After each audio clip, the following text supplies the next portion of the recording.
Welcome to TalkAboutTopeka.com. I'm Chris Schultz. On this episode, I talk with local artist Barbara Waterman Peters. This episode is brought to you by the WIBW channels and Dinner with the Dead, a theatrical seance happening all through October at the Break Room. Buy your tickets at breakroomdowntown.com. This episode all starts right now.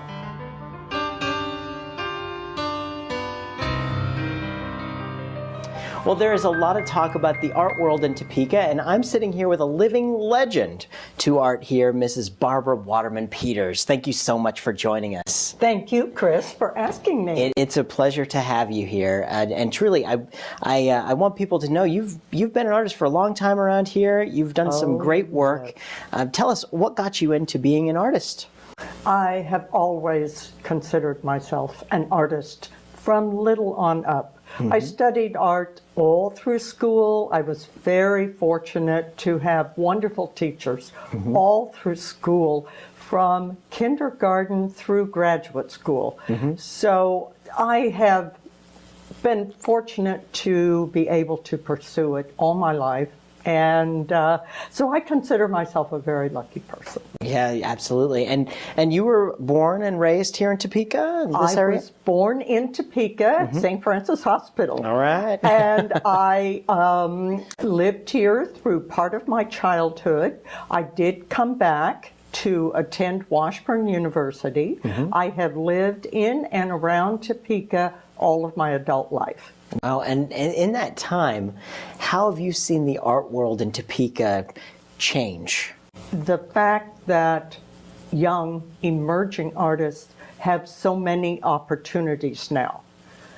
When I was first out of undergraduate school, there wasn't much going on. There were a couple of galleries, but shows were few and far between, so we had to look elsewhere. Now, there are so many shows, these young people can't keep up with them all. And I think that everyone's working together in the art world, not only the visual arts, but all of the arts. And I think that Topeka is recognizing what it already has and finding that this part of its cultural identity is extremely important and that we have standing in the state and around the region. Absolutely. And I think what we've kind of noticed is that in order to grow a city, you have to embrace the creativity of the people who are in that younger generation. And it seems like recently that has been given an outlet. You see all of the First Friday Art Walk. It kind of started in Arts Connect, and then you saw the city just lighting up with art everywhere. And then you've seen the formation of the Noto Arts District over there, and you were pretty instrumental in getting that going. Tell us a little bit about how Noto is affecting the city.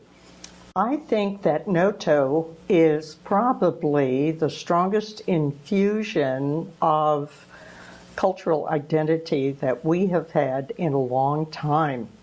I was fortunate, again, I consider myself very fortunate, but I was fortunate to be in on the ground floor, to have an opportunity to have a studio over there and to watch it grow by leaps and bounds.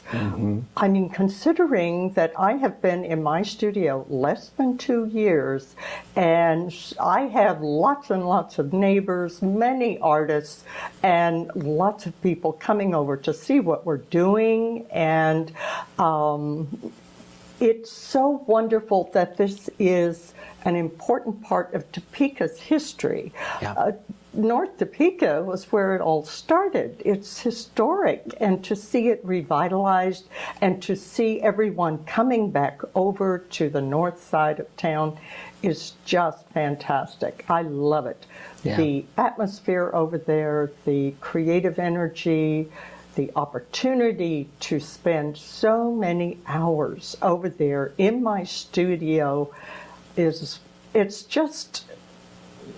wonderful. I can't begin to describe it, really. It's like creativity breeds creativity, Exactly. in the area, and we're really getting to see an explosion of that in Topeka. It really is a wonderful thing. Where do you get the motivation, as an artist? What do you find yourself going back in your head, and what motivates you? What motivates me? I think that I have had a strong drive to create art, to communicate with others since I was very young. Mm-hmm. And it's amazing how things that I use in my art are found in the art of many other people too. We are all part of the same community. I simply cannot visualize, pardon the pun, life without making art. I am so determined to have a place to work, to show my work, but also to encourage others to do so, because it is not just one artist or 10 artists, it's hundreds of artists. And Kansas ranks #1 in the country for people who consider themselves creative in some form. Nebraska is second. It's just wonderful to me. But I mean, this encompasses everything. Absolutely, absolutely. Well, and you do see, politically, Kansas is #1 where you're speaking. Kansas is also the #1 place that got rid of their arts commission, a while back. Yes. What kind of a plea would you make with legislators, politicians, anybody sitting in that desk thinking about art and how it affects our community? What kind of a plea would you make with them to tell them how important that art is to us? I have always felt that art is as much a part of our lives as any other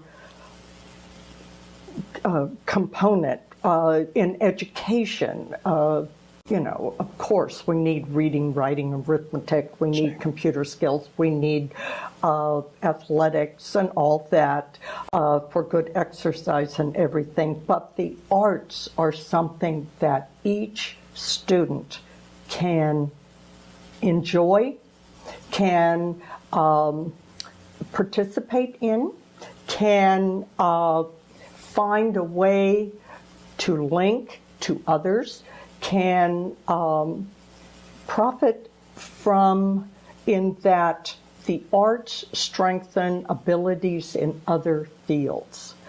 And to have the arts present in all parts of our lives is absolutely essential. There was a recent program about art and the mind, and how from the very young to those more senior citizens, such as myself. You're 29. Yeah, 30 maybe. That art keeps us young, keeps us sharp, keeps us interested. And if you think about arts not being here, life would be pretty bland. An artist designed the chair I'm sitting in.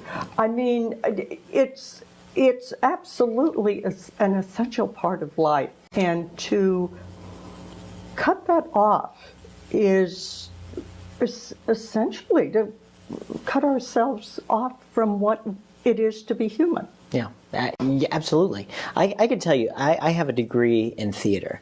And to me, if I was going back to high school and you would have taken art away from me in school, I would not have cared about the math, the science, the other things. That's the thing that made me care. To, the little bit at the end, some students are motivated by the fact that they get to play basketball, so they do that. I was motivated by art and theater and those things, and it was a different side. And sometimes we so easily forget how important it is that those things exist so that the math and the science and the things that are a necessity for us to learn are learned a little bit easier, when you have something to put it into perspective. So Exactly. If you're a politician and you talk about cutting the arts, I'm going to have to smack your wrists, and I'm coming after you. So I will admit, I did participate in the protest. you're good. And all of that. In fact, we nearly froze to death out there, but there we all were. Yeah. Well, and I understand. There are a lot of questions we have to ask as a society and a community, and politicians have a lot of questions they have to ask as well. Questioning things, making sure that we are doing things as most efficiently as possible. We need the politicians to do that. We need them to we also, as people, need to get fired up when they question that, to show them our passion of how important these things are.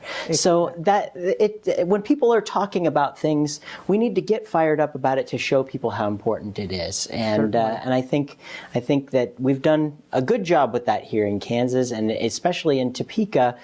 Just look at NOTO. I mean, just look at NOTO. So. We're doing a lot of great things here. You are one of the icons behind a lot of this great stuff happening here, and I can't thank you enough for standing up and making Topeka a great arts town. But even with all that thanks, I still can't let you go without doing the notorious lightning round. It's that time of the show. Afraid of that. Here we Everybody's favorite part. Yes. Oh boy. All right. We're going to put 60 seconds on the clock and go. What's your favorite kind of food? Oh my goodness. You know what I like? Cajun. Cajun? I think that might be a first on this. Very good, very good. That sounds good for dinner. I'll make a note of that. Let's see, if you were stranded on a desert island for 6 months and you can only bring 2 things, what would they be? A sketchbook and a pencil. Okay, I think that'd be great, and I'd love to see the work that you got done after that. All right, let's see, what's your favorite color? Black. All right, and paper or plastic? Paper. All right, very good. In your opinion, what was the greatest movie ever made? Gone with the Wind. That, ironically, is exactly what Chief Miller just said for the first time. You guys should get together and talk. What'd you have for lunch today? I don't eat lunch. You don't eat lunch? Another one who works all the way through lunch, ladies and gentlemen. And one more question. What's your favorite television show to watch every Tuesday night at 9:30 on my TV? It is Talk About Topeka. Yeah, there we go. Thank you so much, Barbara, for all that you do and for coming to speak with us on the show. I really appreciate that. Well, thank you. I enjoyed it too, Chris.